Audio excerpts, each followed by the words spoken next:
Oi pessoal, tudo bem? Hoje eu trouxe uma lenda viva do mercado de informática, B. Piropo.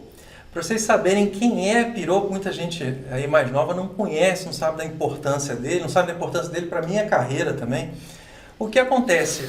Antes da internet existir, a gente tinha que obter informações através de livros, através de jornais, através de revistas, né?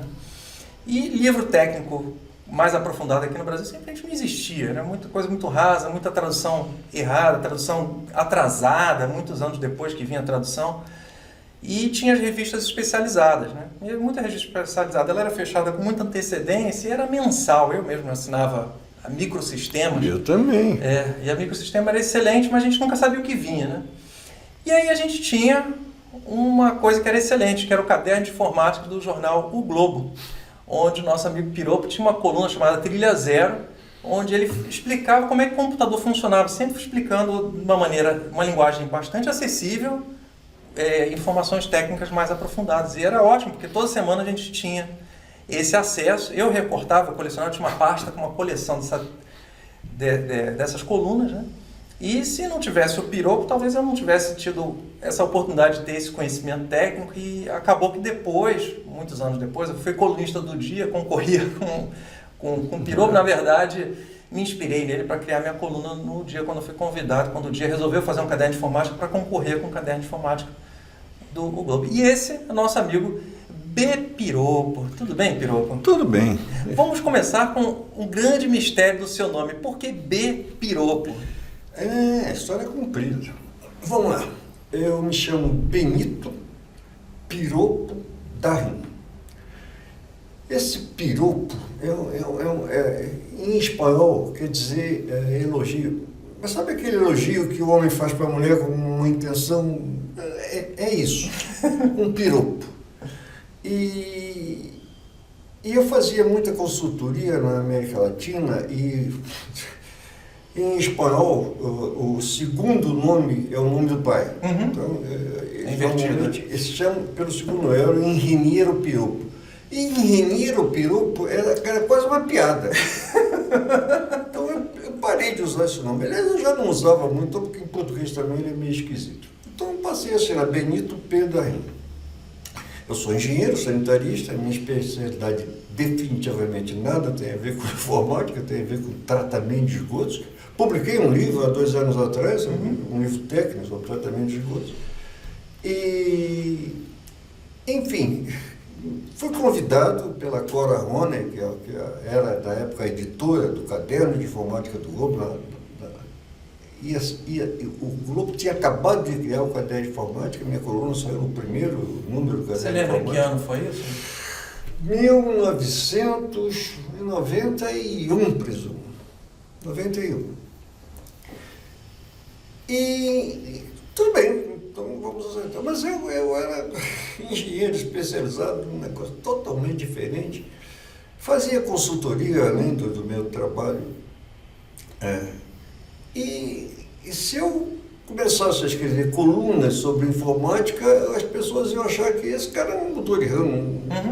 Num país em que tanta gente não entende nada, de repente aparece um cara querendo entender de 2 coisas, então eu vou arrumar um pseudônimo. Mas aí eu já estava velho demais para ter pseudônimo, porque eu já tinha um descompasso com o pessoal da informática naquela época.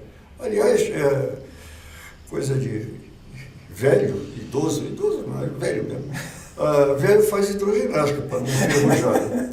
Então as minhas coleguinhas são todas mocinhas de 70 e poucos, 60 anos. E a semana passada, conversando com uma delas, ela disse, meu filho trabalha na área de informática. Então pergunta a ele se ele conhece o Piropo. Diga a ele que é seu colega de aula.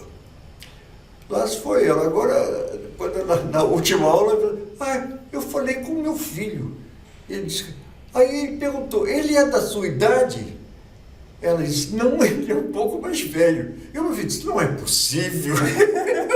Quando ele era criança, ele lia minhas colunas, isso nos anos 90, no começo dos anos 2000.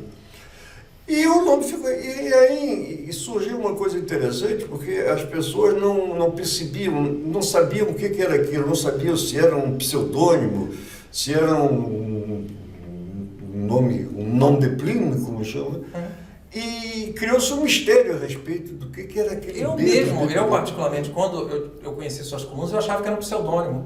Quem foi falar para mim que não era um pseudônimo foi o Gravatar. O Gravatar foi meu aluno num curso de hardware que eu tinha quando eu dava aula presencial, quando comecei minha carreira antes de lançar livro e tal.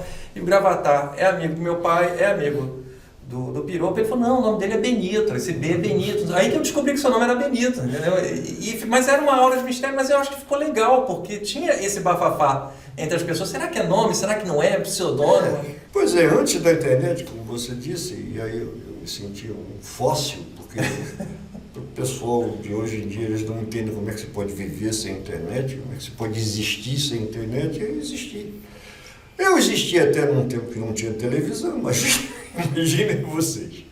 Só para esclarecer, eu nasci em 1939, antes da Segunda Guerra Mundial. Você é exatamente um ano mais velho que meu pai. Pois meu é. pai de 40. Eu sou pelo menos um ano mais velho, que geralmente o avô de todo mundo. Meu pai. Mas enfim. E aí ficou aquele mistério, que será o B do Pepiropo. Eu me lembro que um dia eu entrei no aeroporto, fui fazer o check-in e o cara disse, descobri o que é o Tá bom, é isso aí. E como é que foi essa migração? Como é que um engenheiro sanitarista que trabalhou anos na SEDAI, que é a Companhia de Água e Esgoto aqui do estado do Rio, foi parar e virar micreiro, né? Aquela história de como é que uma moça como você veio parar num lugar como esse. Na verdade, eu não migrei, eu continuei exercendo a profissão, exerci até, me aposentei em 1917, há pouco mais de 5 anos, e continuei trabalhando. O que aconteceu é o seguinte, além de trabalhar na SEDAI, eu fazia consultoria, geralmente viajava nos finais. O negócio funcionava assim, eu projetava estações de tratamento de esgoto. E isso é trabalho que se faz em casa. Para mim era trabalho que se faz em casa. Toda a minha literatura técnica estava em casa, todo o meu material estava em casa, material de trabalho. Então, quando havia um projeto a ser feito, num final de semana, eu viajava até lá, visitava o local da instalação, onde seria construída a estação, o terreno, pegava os dados todos que tinha, voltava para o Rio de Janeiro, não tinha internet, então eu fazia o meu projeto usando calculadora, que já era um grande avanço da época, senão antes era régua de cálculo, quando eu me formei era régua de cálculo, já tinha calculadora eletrônica. Isso foi no final meados dos anos 80. E escrevia a memória de cálculo, a memória de dimensão, toda a mão, mandava naquela época já tinha esse correio, como é que é? SEDEX? O SEDEX, mandava pelo SEDEX, as datilógrafas digitavam aquilo tudo, voltava para mim, eu corrigia, mandava para lá e depois que estava tudo assentado, marcava-se uma outra reunião no final de semana e lá ia eu para discutir o projeto com o pessoal de hidráulica, o pessoal de engenharia mecânica, de concreto, de estrutura. E era uma reunião grande, ficava assim, todo mundo sentado em volta de uma mesa e começava a se discutir unidade por unidade. E um determinado, isso foi em Porto Alegre, numa dessas reuniões, o engenheiro responsável pela hidráulica disse, olha, está tudo certo com o projeto, mas se você conseguir reduzir meio metro, mais ou menos meio metro, o nível d'água dessa caixa de areia, logo na entrada desses atrasamentos, a gente vai economizar uma elevatória, porque aí vai se conseguir escoar quase tudo por perda de carga e pode se cortar uma elevatória. Eu digo, você tem razão, vai ser feito. Só que a gente vai ter que marcar uma reunião para a semana que vem, porque eu vou ter que... A caixa de areia é a segunda unidade de tratamento da estação de tratamento. Tem a grade e depois a caixa de areia. Eu vou ter que recalcular tudo, daí para frente. Tudo bem. E aí um garotinho, babudinho, que foi sentado lá no final da mesa, que nunca dava pitaco, ficava só quieto, ouvindo, e disse, não precisa não. Eu trago isso, era sábado, eu trago isso recalculado amanhã. Eu demoro uma uma semana para fazer isso que ele está querendo trazer amanhã. E conheço o projeto, foi eu que fiz. Como é que ele vai fazer isso assim? Tá bom, tudo bem. Marcou assim, no dia seguinte, acabou aquela reunião. Eu fui falar com ele, escuta, filho, como é que você consegue esse milagre? Ele disse, não. Eu uso planilha de cálculo. Você nunca tinha ouvido falar nisso? Nunca tinha sequer ouvido. Ora, isso foi... Olha, eu estou falando de... A IBM lançou o PC em 1981, em agosto de 1981. Eu estou falando de uma coisa que aconteceu em 1984. Foi 3 anos depois do PC. O PC era um personal computer, mas ele era usado apenas em empresas de grande porte, inclusive. E aí, bom, participei da reunião no dia seguinte, ele recalculou tudo direitinho, bonitinho. Aí no avião de volta para o Rio, cara, se eu não descobrir como é que esse negócio funciona, eu vou ter que largar a engenharia, porque ninguém vai fazer um projeto se não for assim, né? Porque descobrir como é que é o negócio é uma maravilha, né? Você sabe por que a planilha de cálculo foi inventada? Para quê? Por quê? Por quê? Como é que é o nome do cara que inventou? Você lembra ainda? Não lembro. Era o cara que inventou o VisiCalc para o Pebble 2, não foi isso? Ele que inventou o VisiCalc para o Pebble 2, mas ele não patenteou. E ele não ganhou dinheiro com isso. Não, ele ganhou sim. Usando uma fotografia com ele, eu também esqueço o nome. Mas inventou porque ele era um aluno de Berkeley, já estava fuçando esse negócio de computador, e não havia Apple na época, não, foi antes. Foi antes? Bem antes. Muito antes do lançamento do PC, havia os micros, cada micro com o seu sistema operacional, era uma loucura. Enfim, e ele ficava chateado porque os professores de cálculo davam sempre os mesmos exercícios, só mudavam os valores de entrada, davam um trabalho desgraçado de fazer tudo direito, tem que ter um jeito melhor. Aí ele inventou a planilha de cálculo. Anos depois, eu tenho uma fotografia com ele, está no sítio do Piropo, que aliás ainda está no www.bpiropo.com.br. Enfim. Só assim, pessoal, é que ele chama site de sítio, isso daí é uma longa discussão. Só um parênteses. Não é uma longa discussão, é simples. Eu não gosto de pescar palavras do inglês, a não ser quando não existe a palavra em inglês. Por exemplo, byte é byte, porque não tinha. E mouse? Você chama mouse de rato? Mouse eu chamo de mouse e escrevo M-A-U-S-E. Porque aportuguesar é uma coisa, mas usar a palavra como site, isso eu nunca vi pronunciar aí como é em português. Então, ou chama de sítio, ou chama de sítio, que é a mesma coisa, ou então não chama. E na época havia essa discussão e eu sempre chamava de sítio. Algumas pessoas chamavam também, algumas pessoas até por influência minha, mas depois eu parei de escrever, comecei em 91, parei de escrever em 2016. Quando uma coisa que lhe agrada, uma espécie de hobby, uma coisa que você mais gosta de fazer, começa a virar obrigação, aí perde a graça. Aí eu em 2016 eu já escrevia coluna em 3 ou 4 sites diferentes e ainda escrevia, acho que já não escrevia no Google, mas escrevia ainda acho que no estado de Minas. Eu escrevi coluna em alguns jornais pelo Brasil inteiro e aquilo aí acaba virando uma obrigação. E aí, entendo perfeitamente. Exatamente, parar com isso. Mas voltando lá para a planilha, em pois 84. Voltando para a planilha em 84, eu voltei para o Rio. A primeira coisa que eu fiz foi comprar um computador. O PC era caríssimo na época. Havia uma coisa chamada de reserva de mercado, que um dia você explica num outro podcast, senão a gente vai passar falando dele o dia inteiro. E eu comprei um negócio chamado MSX. Aliás, uma coisa que pouca gente sabe. MSX é Microsoft Experimental.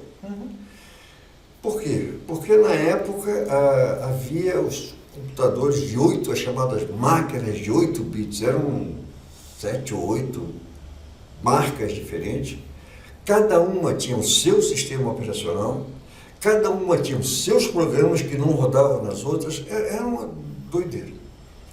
E a Microsoft, que nunca perdeu uma oportunidade de mercado, ela descobriu o seguinte, ela concebeu uma máquina com um sistema operacional que era um sistema operacional de 8 bits. Se fosse de 16 bits, estava vivo até hoje. Todas as máquinas, todas as marcas de computadores que quisessem usar aquele sistema operacional, a Microsoft dava de graça, desde que eles não alterassem o sistema operacional. Ela cuidaria da atualização. E todos eles rodariam o mesmo sistema operacional, todos eles rodariam os mesmos programas, que é essencialmente o que existe hoje, né? Exceto da divisão entre, hoje em dia, Windows e Apple, e há um tempo atrás também o sistema operacional gratuito Linux, que dava uma confusão danada, porque havia os torcedores do Linux que achavam que aquilo era o ideal. É a mesma coisa quando o Windows 95 foi lançado, o pessoal do S2 ficava, o Windows 95 é uma porcaria, o negócio é S2. Não era uma porcaria, não. O Windows 95 era bom, mas o S2 era infinitamente melhor. Depois a gente até pode falar nisso, tá? Eu escrevi um livro sobre o S2. Mas, enfim. Aí seu computador é o MSX, você comprou o MSX? Comprei o MSX. E qual você comprou, da Gradiente ou da Sharp? Era a Gradiente. No Brasil tinha duas marcas que aderiram a isso. Mas no Japão, né? Fora do Brasil e Japão. Pois não, tinha assim. Na Argentina tinha pelo menos um. Na Europa tinha uns 6 ou 7. E no Japão tinha uma porção. E aí, uma interrupção que tem a ver com outra. Nessa ocasião, eu fui ao Japão, em 1985, fui a trabalho no Japão, e eu digo, opa, agora eu vou ao Japão, vou lá na loja do MSX, vou comprar um monte já estava estava-se começando a trabalhar com discos, com disquete de alta capacidade na época, e eu digo, vou comprar uma opção de acessório, né? Aí eu pedi eu tinha um guia que andava comigo, me levava para quando era canto, eu disse, loja de computador. Sim, nós temos Akihabara. Akihabara é um bairro, você deve conhecer, um bairro. Não conheço, nunca fui para o Japão. Cara, é um bairro enorme que só tem, agora não, deve ter mudado isso, mas só tinha lojas de informática, prédios. Então você entrava no prédio e tinha um andar do computador, tinha um andar, era eletrônica, né? Uhum. Então eu fui lá, MSX, aí fomos para o andar do MSX, aí fomos para o andar dos computadores, e aí eu comecei a perguntar e não tinha nada. Eu digo, não é possível, isso aqui é o Japão, isso aqui é a pátria do MSX, como é que não tem nada? Aí quando o cara se tocou assim, não, você está no andar errado. Mas não é um andar de computador? Sim, mas o MSX é vendido lá no andar dos jogos eletrônicos. Aí quando eu cheguei no Brasil, eu vendi o MSX, comprei o PC. Enfim, eu comprei meu MSX, instalei planilha, tinha uma planilhazinha para ele também, era uma coisa muito limitada, linha de comando, efetivamente, não tinha interface gráfica. E aí eu comecei a ter problema, porque eu não me sentia bem operando a máquina em que a máquina mandava em mim. O pessoal de hoje não sabe o que é isso, a gente tem que explicar para ele como é que era naquele tempo. Naquele tempo, a gente operava o computador numa tela que não era gráfica, era aquelas linhas que vocês hoje chamam de terminal. Se vocês entrarem no caso do Windows, se vocês abrirem lá o terminal de Windows, vai aparecer uma tela de caracteres, e você entra com comandos. Quer carregar um programa, entra com o nome do programa. Se você comprava um disquete, que na época não tinha disco rígido, antes do disquete, de usar, você tinha que formatar, era fazer um reparticionamento digital interno. Você botava no drive A, e dizia formate, /A. Mas, se você quisesse botar o sistema operacional naquele disco junto com outros programas e arquivos, aí você tinha que fazer formate, espaço, /S, sistema. E aí eu comecei a anotar aquilo como se fosse cabala, né? Abracadabra. Eu não sentia vontade, eu tenho que saber como esse negócio funciona. Eu tenho... Quando eu me interesso por alguma coisa que me agrada, eu acabo me interessando demais. Meu hobby era fotografia, eu montei em casa uma câmera escura, fazia o diabo. Você sabe que eu sou assim também? Quando eu tenho um hobby, eu me dedico àquele hobby e Pois eu é. quero saber tudo, entendeu? Pois é. Esse negócio aqui, a gente grava aqui na verdade é o meu bar, né? Tem um bar aqui do lado. E quando eu montei o bar, eu fiz um curso de bartender. Fui fazer o curso que os bartenders fazem, Isso. entendeu? É esse tipo, a gente acha que tem isso de... Não precisa uma coisa de nerd, de cara que se interessa por alguma coisa. Não é nerd. As pessoas... Não sei, eu me interesso por uma coisa, eu vou a fundo naquele negócio que me interessa. Pessoas que são assim, se interessam e vai, procura ficar aquilo. Agrada, ele procura... Enfim. Uma coisa importante, abre parênteses. Esse ramo, sobretudo informática ligada a computadores e dispositivos eletrônicos de comunicação, ele evolui numa rapidez tão grande. Por exemplo, vocês que hoje nascem com um telefone celular na mão, não sabem que até 1998, se não me engano, não havia celular no Brasil, né? O celular foi inventado pouco antes disso e o celular mudou a forma como se vive, descaracterizou, mudou da água para o vinho. Era uma vida totalmente... Vocês não podem imaginar como ela era, porque não se imagina a vida sem telefone celular quando você nasceu, quando você é da geração do celular. Porém, foi uma das invenções que mais mudaram a forma de comportar, a forma da sociedade se comportar, e ninguém previu com mais de 10 ou 15 anos de antecedência. É incrível isso, porque falava-se, uma coisa interessante, falava-se muito naquela época, que maravilha se o telefone tivesse imagem, né, para você. Hoje em dia tem, né? Se você faz uma chamada pelo WhatsApp, você pode fazer uma chamada de... Pouquíssimas pessoas usam a chamada de vídeo. Mas não é naquela época. Como é que você vai entender o telefone no banheiro com a chamada de vídeo? Eu lembro que a T&T nos Estados Unidos tentou fazer esse negócio do videofone, não sei se você vai lembrar disso, e eles fizeram uma pesquisa e viram que foi um fracasso porque as pessoas não queriam aparecer. Exatamente. Todo mundo gostaria muito de ter um telefone, mas ninguém queria usar. Mas enfim, voltando lá. Aí você estava lá desmistificando o computador, anotando como é que eram os comandos e tal. Aí eu resolvi tocar para frente e, como eu estava dizendo antes, nesse campo a evolução é tão rápida que naquela época, e hoje não é muito diferente, em 3 anos a maior parte das coisas se tornavam obsoletas. Disquete, ninguém hoje nem sabe o que é, e assim vai. Daqui a pouco ninguém vai saber o que é disco rígido também, e assim vai. Então, se você se dedicasse e tivesse interesse para destrinchar aquela coisa, aprender tudo que você pudesse sobre aquilo, em 3 anos, você detinha praticamente todo o conhecimento. Então foi assim que eu passei de um engenheiro sanitarista que não sabia o que era uma planilha e mal sabia o que era um computador, para um professor de arquitetura de computadores em 3 anos. Eu comecei com o meu computador em 94, 95. 91, 6 anos depois, eu fui convidado pela Cora Rony para ter uma coluna no caderno de informática do Jornal do Brasil. Do Correio da Manhã, do Jornal do Brasil, era a coluna da Cora que eu me correspondia com ela, e ela acabou a coluna dela e, poxa, que pena, acabou a coluna. Aí ela me ligou e disse, eu fui convidada pelo Globo para ser a editora do caderno de informática, queria lhe convidar para você fazer uma coluna. Não faz isso não, eu nunca fiz isso. Não, você usa a linguagem que você usa nas cartas que você me escreve, vai dar certinho. Eu acho que deu mesmo. Mas, enfim. E foi assim que eu acabei virando um colunista de informática.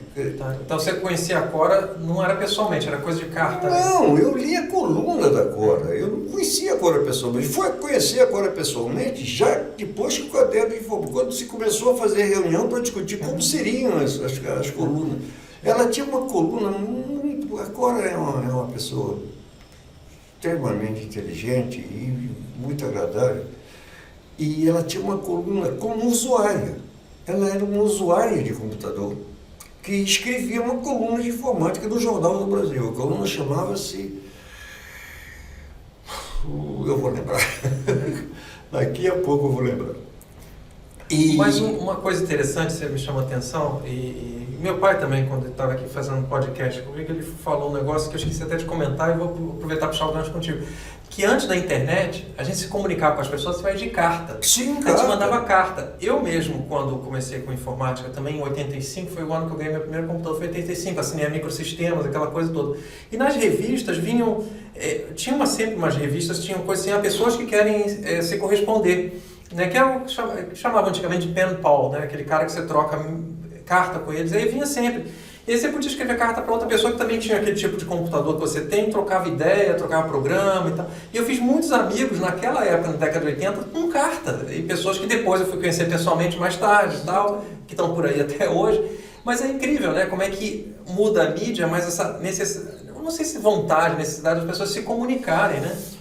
Na verdade, na medida que o tempo foi passando, eu, além da coluna que eu tinha no caderno de informática, eu tinha mais duas sessões. Uma sessão era de dicas, que eu percebia o que o pessoal deveria saber e não sabia, e dava, eu escrevia um livro também de dicas. E uma sessão de respostas, porque as cartas de leitores chegavam no Globo, algumas com dúvidas interessantes, e eu respondia ali.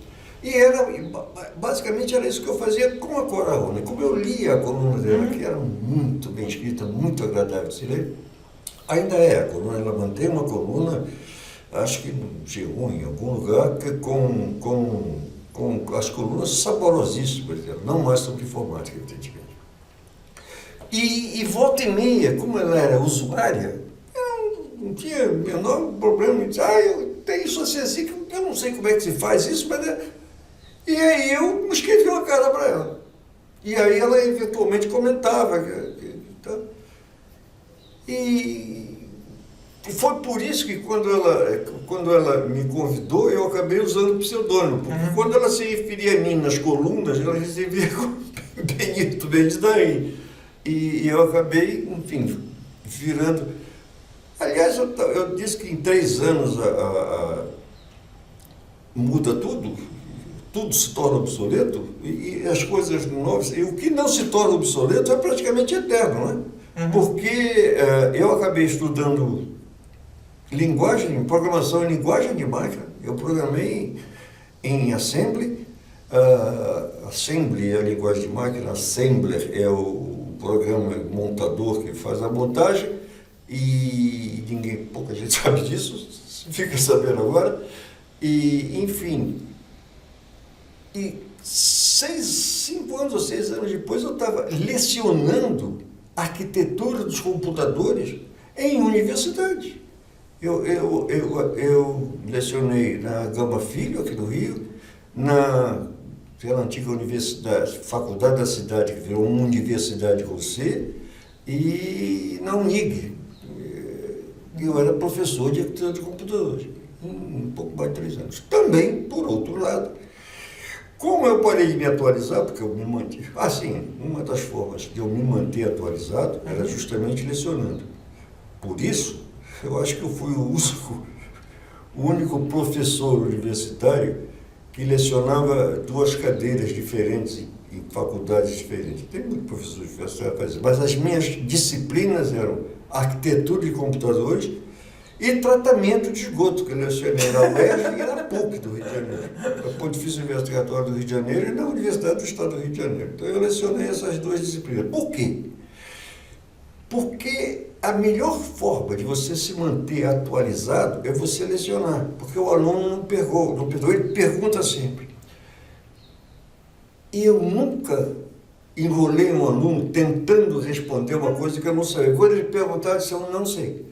Mas eu te respondo na próxima aula. E aí eu ia, descobri, respondia a ele e aprendia o que faltava. E com isso eu lecionei arquitetura de computadores por mais de 10 anos, tratamento de gosto quase 20, e fiz muitos amigos, até hoje recebo, através da internet, evidentemente, a mensagem de ex-aluno, foi seu aluno, e eu fico...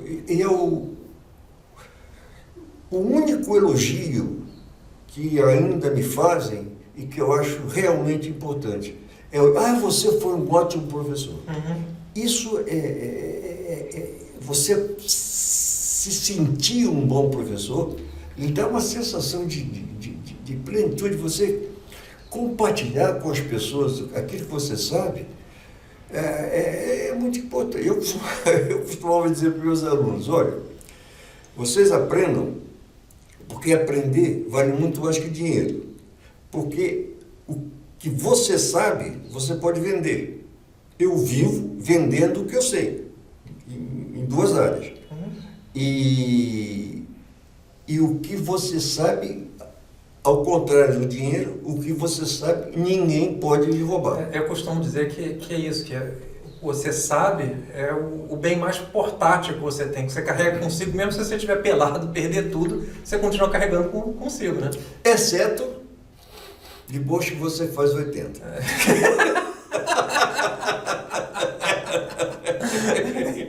De vez em quando me falta a palavra. A memória é uma coisa interessante. Eu sei que eu não perdi a capacidade de raciocinar logicamente, porque eu faço cursos. Eu faço curso de Photoshop, estou ficando bom nisso. Eu faço tudo. Tem um joguinho de palavras que você tem que... Parece uma forca, né? Que você bota as letras, a letra que tem aparece em verde, a que está no lugar certo, a que não está aparece em laranja. Word Daily, palavra diariamente. E eu já fiz, por acaso, toda vez que eu estou numa sala de espera de alguma coisa, ontem eu fui ao médico e demorou bastante para ser atendido. Eu passei 1h30 na sala de espera resolvendo as palavrinhas. E vai anotando. Eu já tentei 1.450 palavras e dessas eu errei uma. Olha. Então, a cabeça ainda está funcionando. Está funcionando. Mas a memória não, a memória vai embora, cara. Você esquece as coisas mais óbvias. E uma coisa até pior do que isso, grave, porque você troca a palavra. Eu me lembro outro dia que estava conversando com meu filho a respeito de alguma coisa que a gente ia passar em frente ao Hotel Glória, no Flamengo, e eu, pensando no Hotel Glória, com o Hotel Glória na minha cabeça, era quando a gente passar pela frente do Copacabana Palace, e se ele não fizesse essa cara de estranhamento, você achava que eu achava que tinha dito Hotel Glória, porque a palavra que veio, o funcionamento do cérebro e como ele vai buscar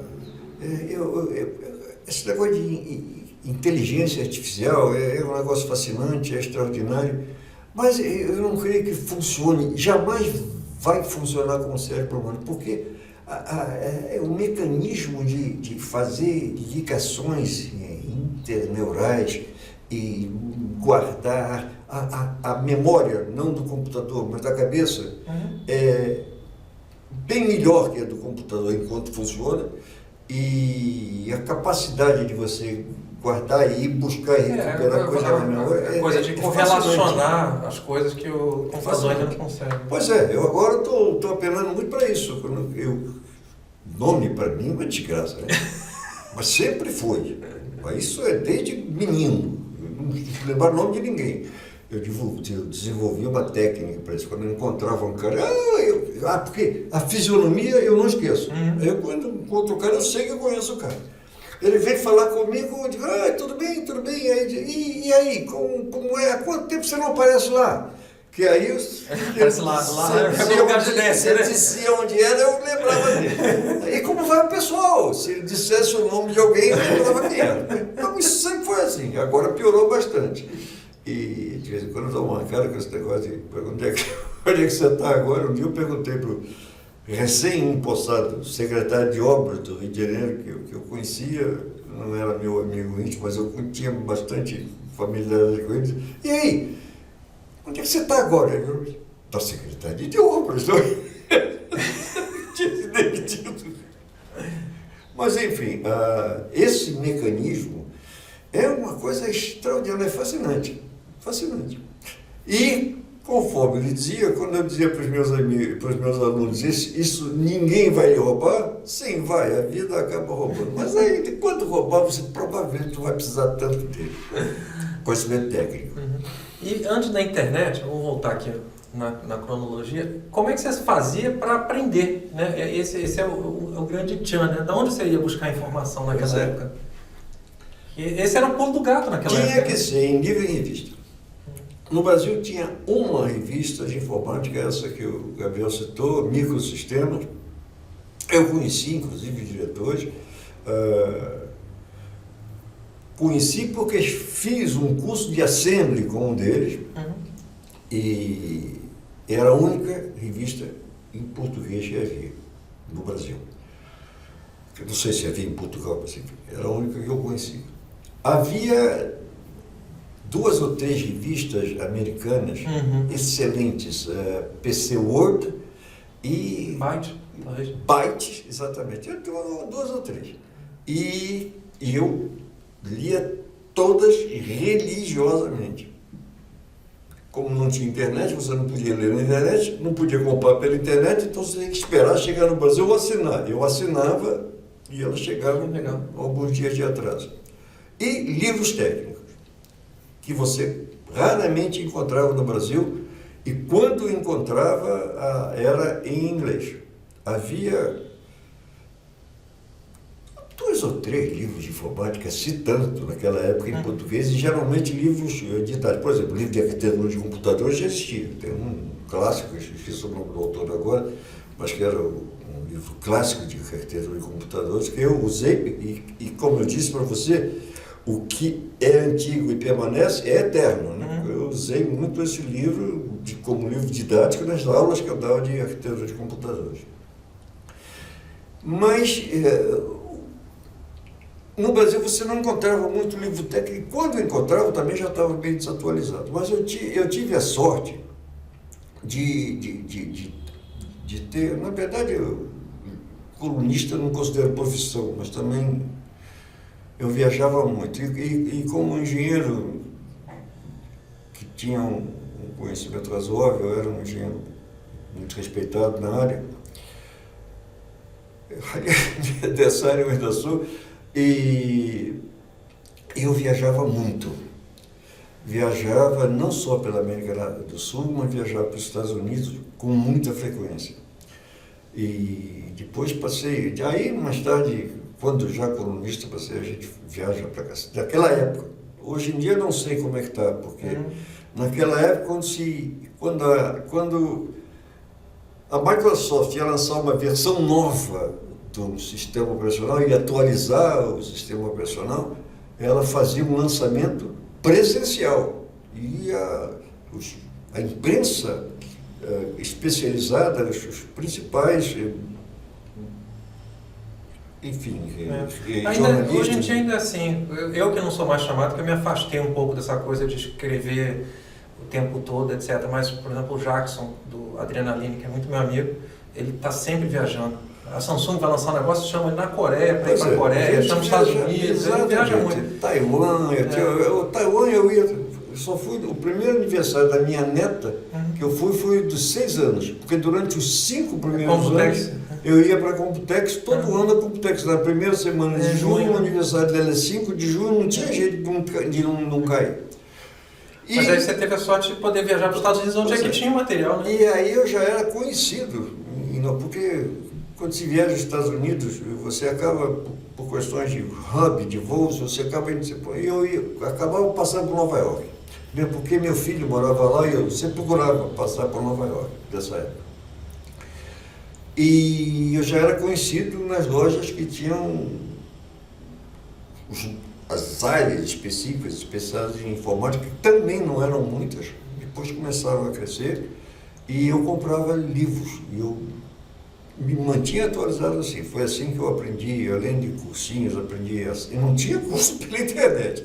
Aprendi a programar em linguagem de máquina, aprendi a programar em C, C++, Basic, evidentemente, quando eu comecei. Hoje em dia ninguém mais programa, né? Eu tenho a impressão que não. Só o pessoal técnico especializado. Mas naquela época o usuário programava. E eu me lembro que eu fiz um programa, não havia ainda o teclado brasileiro, a BNT. Se você comprasse um computador, ia comprar um computador com o teclado, que hoje eles chamam de US International, que era os teclados Você sabe que por causa disso eu só posso comprar teclado US International porque eu não me adapto ao teclado brasileiro. Porque os símbolos são em outros lugares e para mim eu fico perdidinho naquilo. A minha vida toda, aquele década de 80 era teclado americano. Mas se você tivesse passado para o ABNT permaneceu e não mudou, você ia se habituar. Eu acabei me habituando. E no teclado US International não tem C cedilha. E um dos primeiros programas que eu fiz, e que acabou ficando conhecido, porque eu distribuía para quem quisesse, era um programa em que eu transformava. Hoje em dia eu acho que não dá mais para fazer isso, porque a tecla que eu usava é do HTTP barra. Aquela barra, aquela tecla da barra, inclinada desse sentido não, mas inclinada nesse sentido, nunca era usada. Eu transformei aquela tecla, o programa era um programa em linguagem de máquina, quer dizer, ocupava pouquíssima memória. Toda vez que você tocava numa tecla, quando você toca numa tecla, você chama uma rotina que seria a rotina do teclado. E cada vez que você tocava numa tecla, chamava o programa verificava qual era a tecla. Se não fosse a tecla da barra, ele largava de mão e a pessoa continuava trabalhando, e se fosse a tecla da barra, ele trocava a barra pelo C cedilha, minúsculo e maiúsculo. E esse programa fez sucesso, porque era uma desgraça mesmo. Digitar aquele negócio sem C cedilha é uma desgraça. Você ainda digita, né? Acento C.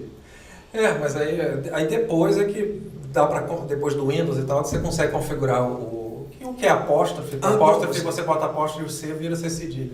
Mas você veio depois dessa época aí. Exatamente. Mas olha, foi uma época muito divertida. Você pelo menos viajava. Eu ficava aqui no Rio, tinha aquela livraria lá no centro. Qual é o nome? Ali na Presidente Vargas, que era um andar, se subia, era uma livraria gigante, é um livro técnico, talvez. Não é livro técnico, é Interciência. Exatamente. Interciência. Enorme. Lá tinha muito livro, só que acontece o seguinte, ou você comprava o que tinha, ou você encomendava, demorava 3 meses para chegar. Só que se você não soubesse o nome, o ISBN do livro, você não tinha como encomendar. Aí era terrível, entendeu? Para mim, assim, eu tinha que conhecer um amigo que tinha um livro, que eu achei, esse livro é bacana, eu vou comprar. E geralmente quando chegava, já era um livro que já estava desatualizado, porque o meu amigo já tinha algum tempo. Né? Você tinha essa sorte de viajar para os Estados Unidos e comprar coisa fresquinha ali, né? Isso fez uma diferença fundamental.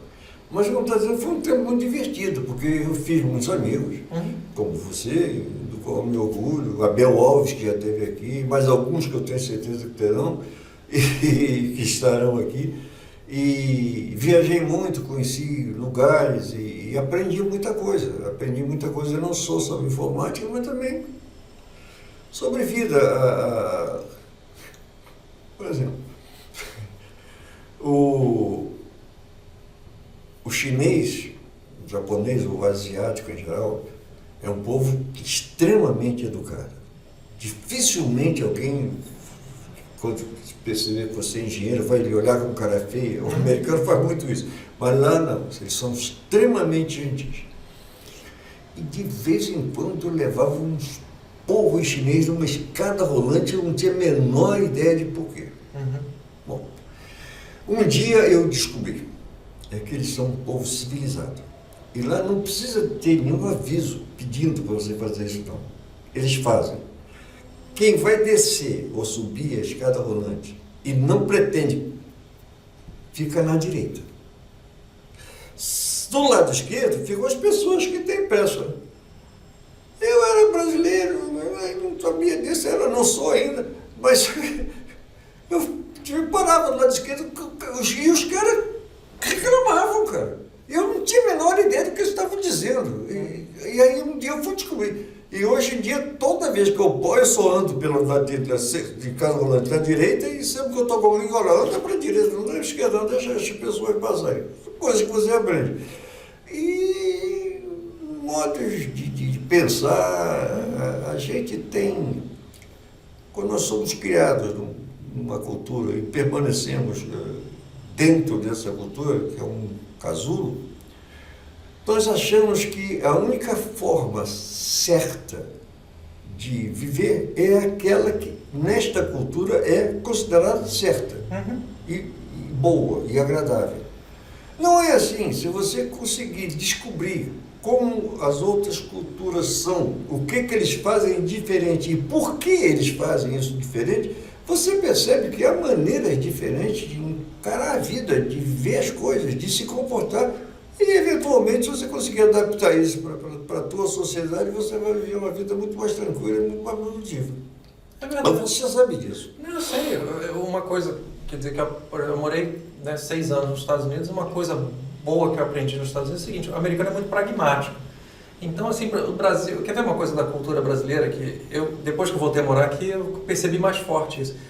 Você vai falar assim, pô, vamos fazer não sei o quê. Ah, não, mas isso pode dar errado. Pensando assim. Fica sempre pensando no que pode dar errado. O americano já pensa não, se der errado, a gente pensa no que vai fazer. Mas a gente não fica perdendo nosso tempo pensando que vai dar errado, entendeu? Então, e aí lá eles fazem negócios com uma velocidade maior por conta disso. O cara não fica, mas isso, entende? É por aí, sabe? Essa coisa da escada rolante é uma coisa que me estressa no metrô aqui do Rio, porque as pessoas ficam do lado esquerdo. Exatamente. Teve uma vez que eu estava com pressa, eu bati no cara assim, dá licença, fica do lado direito, por favor.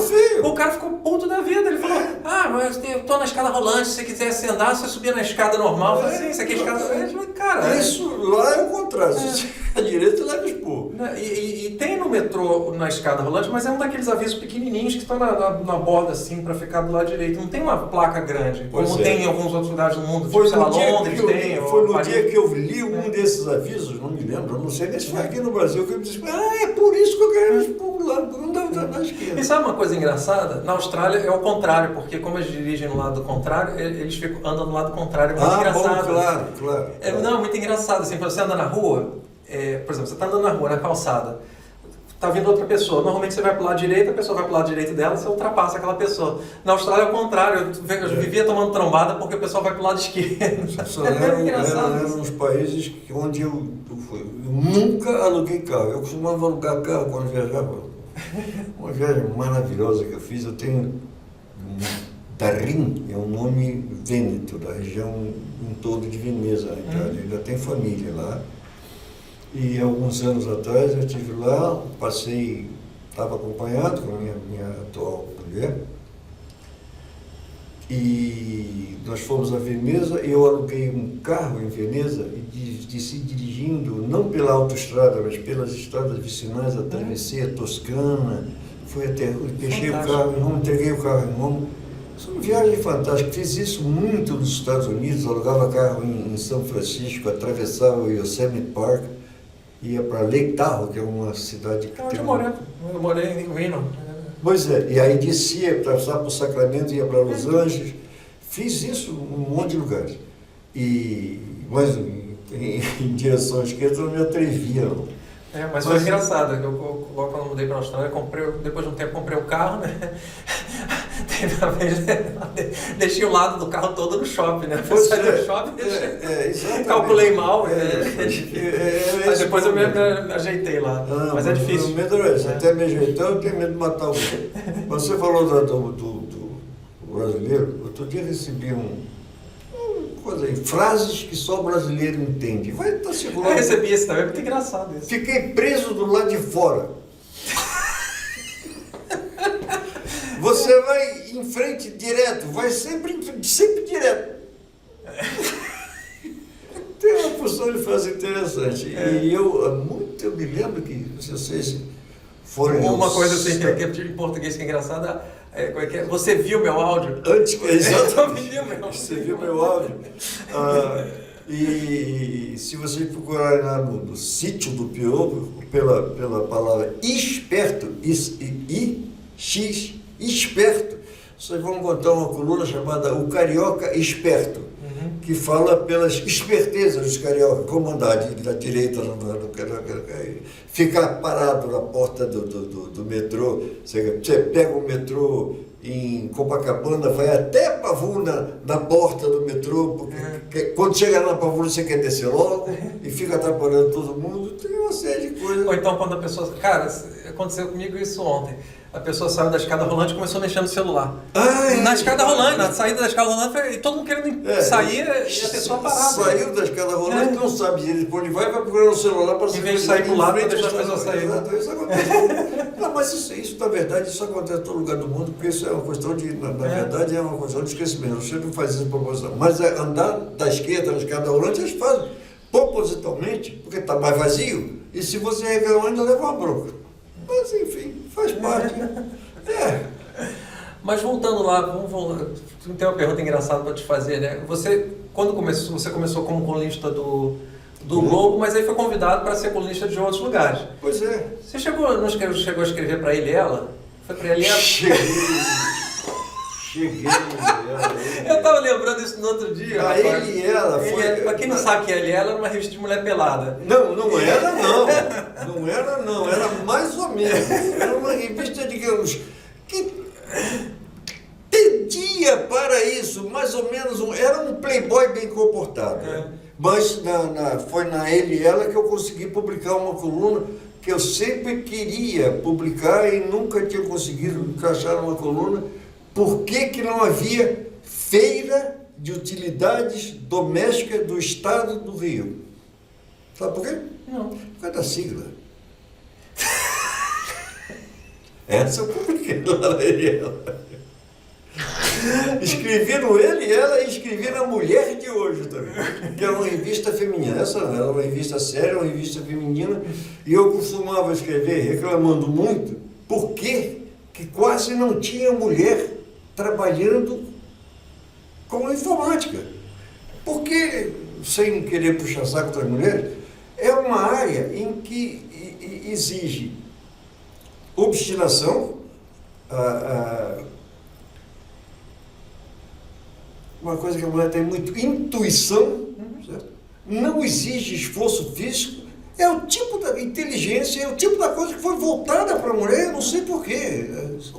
Eu escrevi algumas colunas a respeito disso, quando falava sobre a Ada Byron, que era uma mulher, era sobrinha do Byron, e existe até uma linguagem de computador chamada Ada, em homenagem a ela.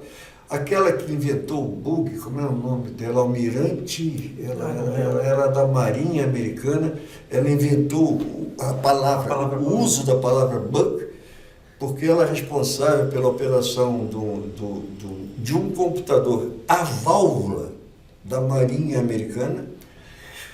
E se você sabe que o computador é basicamente baseado em transistores, e se vocês sabem que o transistor foi um aperfeiçoamento para reduzir o tamanho de uma válvula eletrônica, vocês vão perceber que é possível fazer um computador de válvula. Tanto é que faziam antigamente. Só que era uma desgraça. Você imagina, 100 mil válvulas, uma queimou. Como é que você vai descobrir coisa? Mas enfim. E os computadores eram a válvula. Mas você sabe que mesmo hoje em dia o número de mulheres na área de tecnologia ainda é muito baixo, perto do potencial que poderia ser. Pois é, mas deixa eu falar do bug, senão o pessoal vai ficar... E ela descobriu, um dia deu um problema no computador, e era um problema intermitente, quer dizer, um problema mais difícil de se resolver, que ele vai e vem, e ela acabou descobrindo que era uma mariposa. Eu escrevi, se vocês quiserem saber, Hopper, Almirante Hopper, Hopper, e tem uma coluna no sítio do Piropo, a Almirante e a Mariposa. Ela descobriu que era uma mariposa e colou no livro de ocorrências, botou uma fita durex em cima, já tinha fita durex, e escreveu embaixo, the bug, o inseto que travou o computador, e aí passaram a se referir a algum defeito que a gente tinha que descobrir qual era, como bug. E ela inventou a palavra bug. Não era isso, eu estava falando que justamente quando o Clube do Hardware, comecei com o Clube do Hardware, Nosso público era 96% masculino, 4% feminino. Hoje melhorou um pouco, acho que são 25% feminino, 75% masculino, mas mesmo assim é difícil de equilibrar isso aí. Nas aulas que eu dava de arquitetura de computadores, era um curso não era informática, então, um deles era informática mesmo.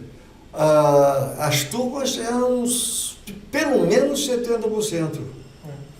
Mas foi pior. Quando eu fiz engenharia, eu me formei em 1963, na escola, antigamente chamava-se na época Escola Nacional de Engenharia da Universidade do Brasil, a capital dela aqui no Rio de Janeiro. Meu Deus, como eu sou velho. E a Universidade do Brasil é o que é hoje? Hoje é o UFRJ. E eram mais de 500 alunos e tinham 2 mulheres. Nossa. Na universidade inteira. Agora não, agora quando eu dei aula, as aulas que eu dava de tratamento de esgotos, tanto na PUC quanto na UERJ, já havia 10, 15, 20% de mulheres. E agora já é 50%. As mulheres estão muito merecidamente tomando conquistando seus lugares que elas já mereciam ter conquistado há muito tempo. Porque em informática, meu Deus, a coisa é quase feminina, né? Você não precisa fazer força, você só tem que ter capacidade de prever o que vai acontecer. A mulher é boa para isso. Às vezes até demais. Enfim, são inteligência, capacidade de conectar coisas, são qualidades mais femininas que masculinas. A inteligência é mais ou menos igual. Mas o resto é assim, existem diferenças e são diferenças significativas. Mas eu agora estou falando, essa semana, a internet é uma beleza, né? Vocês sabem disso, mas eu continuo me maravilhando, porque eu era de uma época que não tinha. Eu recebi fotografias antigas do Rio de Janeiro. Eu nasci em 1939, nasci em Salvador, eu sou baiano, essa é a minha molemolense e tal coisa. Morei em São Paulo, capital, morei no interior de São Paulo, na capital de São Paulo, e cheguei no Rio de Janeiro em 1949, com 10 anos de idade. E eu fico olhando as fotografias daquela época. Quando eu nasci, na praia de Ipanema, quase não havia edifícios, eram muitas casas e um monte de terreno baldio. O Senado, o Rio de Janeiro era a capital federal, o Senado Federal era um prédio belíssimo que ficava na Avenida Rio Branco, e quando construíram o metrô derrubaram sem a menor necessidade o Palácio Moura. Era um estacionamento hoje em dia. Exatamente, é um absurdo. Não sei porque derrubaram aquilo, porque o metrô passou por baixo. E coisas que ninguém sabe que um dia existiu. Você sabe que minha avó, ela era carioca, né? Minha avó, mãe da minha mãe, e ela faleceu em 2015. Né? Se ela estivesse viva, ela estaria fazendo 101 anos esse ano. E era um barato andar aqui pela Zona Sul, porque ela nasceu em Botafogo. Então, era um barato andar pela Zona Sul aqui do Rio, porque as pessoas dizem, esse posto de gasolina aqui, sabe, tem um posto de gasolina em frente ao Santa Marta ali, isso aqui é a leiteria do seu Zezinho. Leiteria? Era leiteria, mas antes do presidente, eu não lembro qual foi o presidente, se foi Rodrigues Alves, qual foi o presidente, que proibiu ter animal no perímetro urbano, aí não pode mais ter vaca aqui. Eu falei, como assim tinha vaca no Rio de Janeiro? Vaca. Aliás, em Botafogo. Acabei que eu inclusive recomendo, acabei de ler um livro sobre o João do Rio. João do Rio foi um cronista, acho que foi um pioneiro da crônica jornalística no Brasil.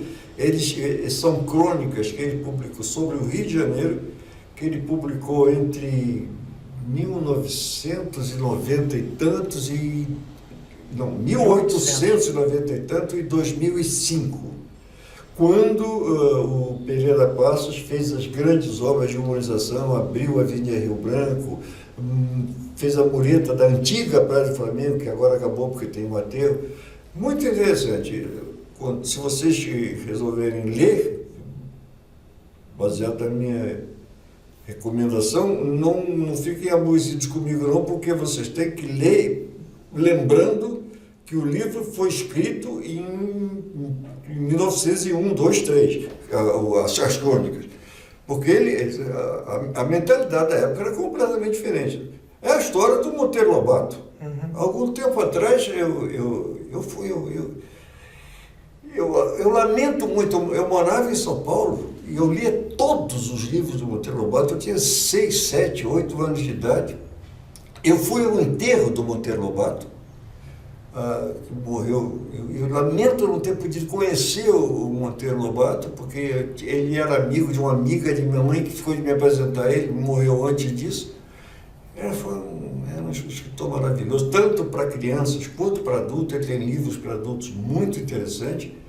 E, de repente, passou a ser um sujeito racista, porque ele falava dos beiços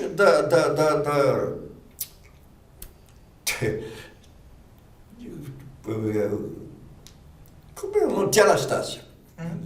Esse é o problema da memória do processo. Mas ele nasceu em 1880 e tantos, antes da abolição da escravatura. Se você parar para pensar na mentalidade das pessoas que viviam durante a escravatura, os livros dele, a forma carinhosa pela qual ele se refere a Tia Anastácia, são delicados, porque era. Mas ele falava no beiço da Tia Anastácia. Um dia eu enfrentei, quando a internet começou a florescer, eu comecei uma discussão com uma mulher que você sugeriu o Monteiro Lobato, ele era um racista. Você tem que parar e pensar na época em que ele escreveu. A discussão na crônica, né? E assim foi, ela foi ficando zangada. Aí, um dia, mas eu estou discutindo com você, eu nem sei quem você é. Bom, procura na Wikipedia. Aí ela parou de me encher o saco. Mas eu acho que a função da internet é você arrumar discussão com desconhecido, né? Não tem essa piada, né? Para que serve a internet, né? Alguém do passado vê o que é um celular, internet, que internet já estava... Para que serve? Para ver foto de gato e arrumar discussão com gente que você não conhece. Foto de criança também, é verdade. É uma pena que a internet...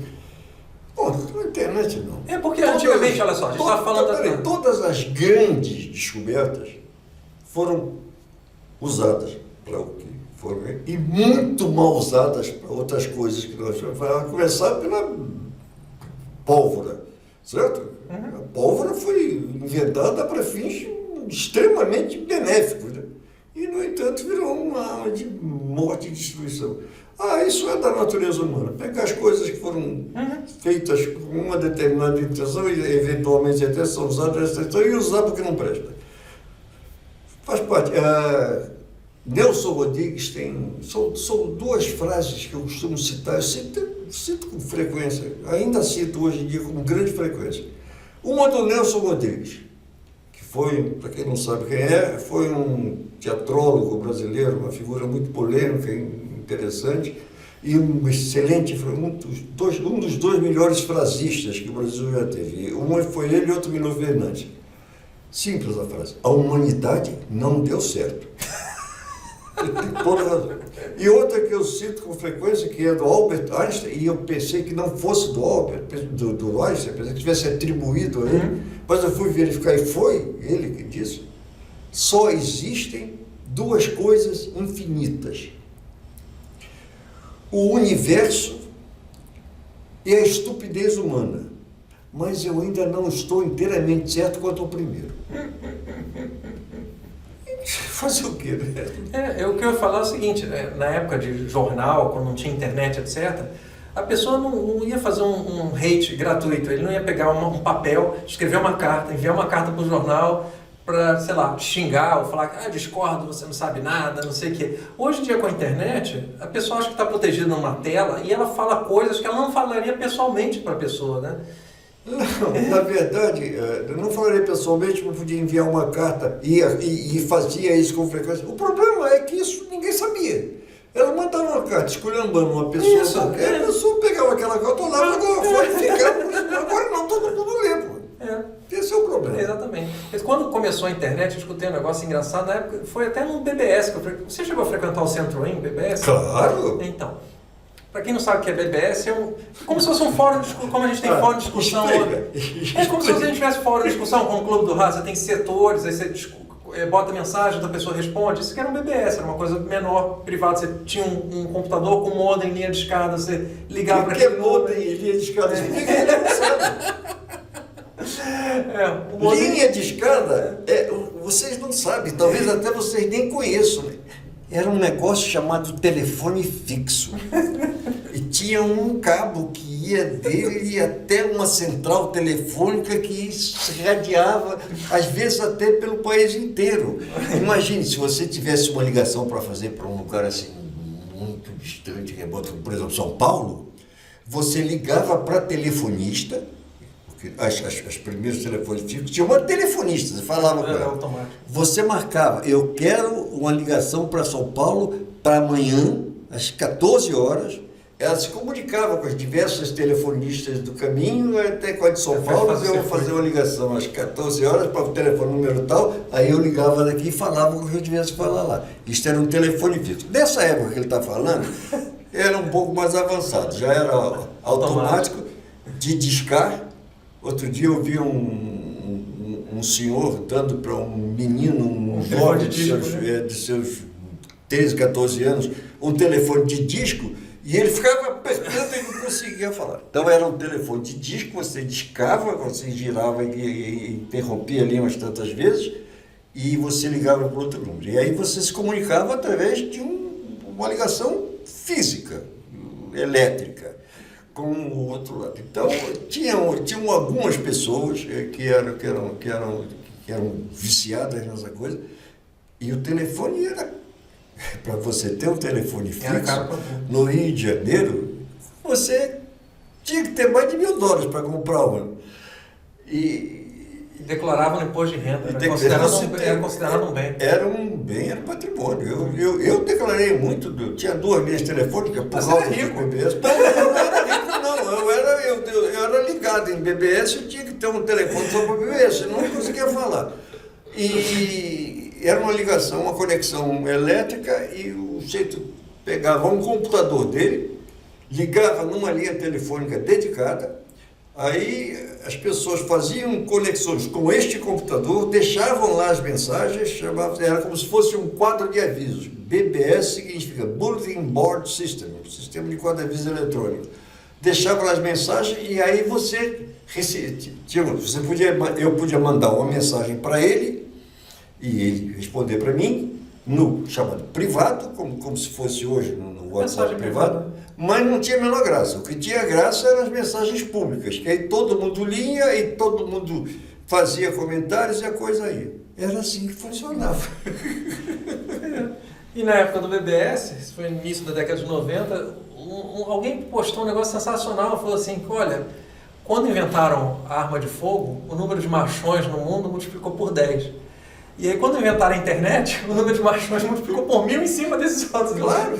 Todo mundo acha que claro. Machão na internet. Né? Não é fácil ser machão quando você está a 20 km de distância.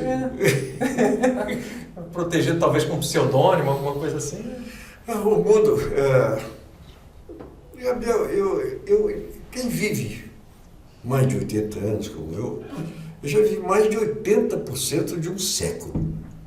Não é pouca coisa.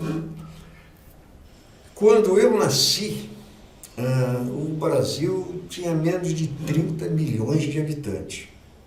É incrível isso. A população do mundo era da ordem de 2,5 bilhões de habitantes. Hoje, o Brasil tem mais de 200 milhões de habitantes, o mundo tem mais que triplicou. Isso em menos de 80 anos. Tá? Para 8 bilhões de habitantes.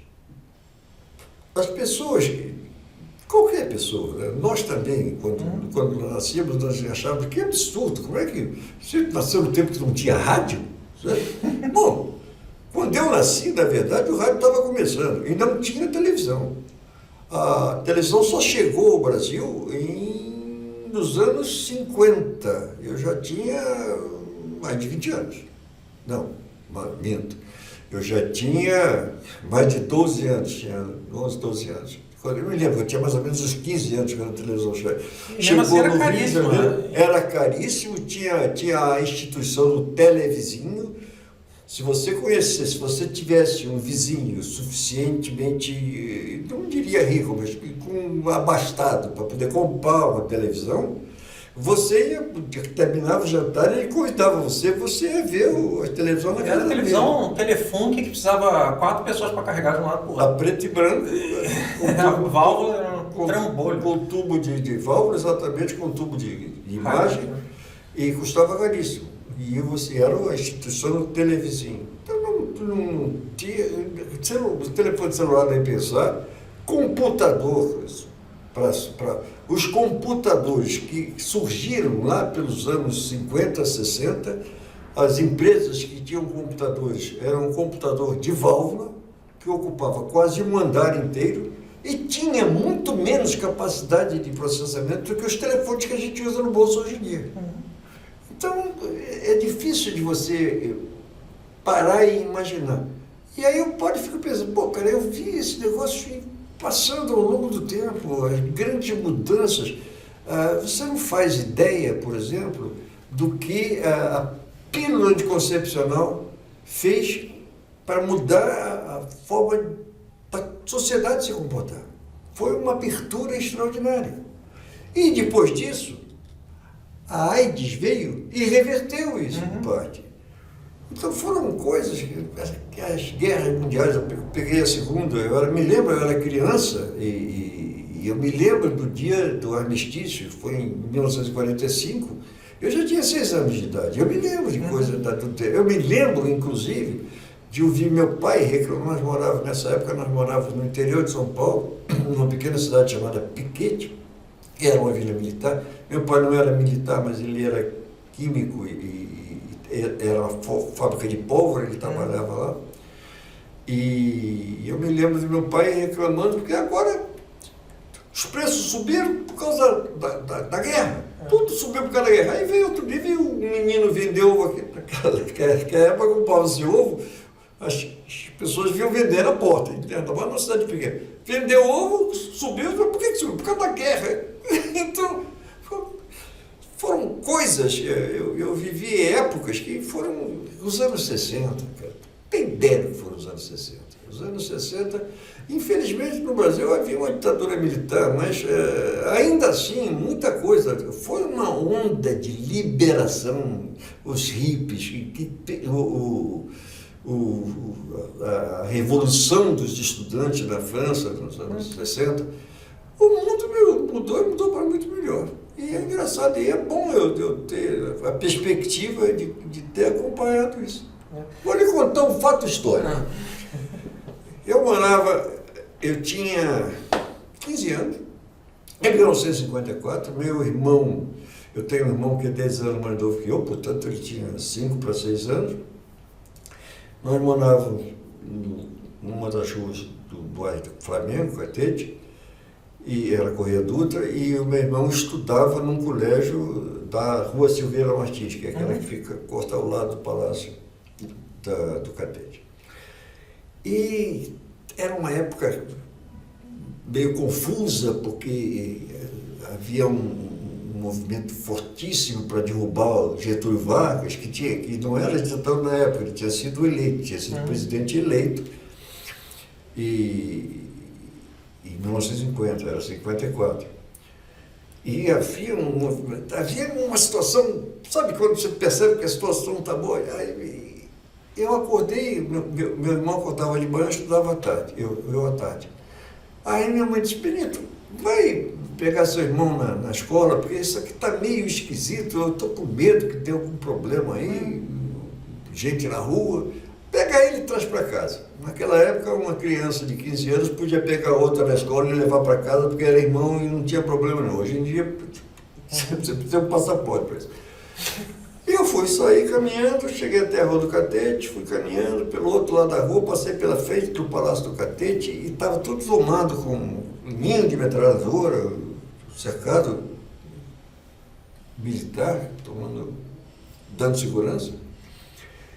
E de repente, isso devia ser umas 8 horas da manhã, assim tanto, passa uma ambulância de sirene aberta, atravessa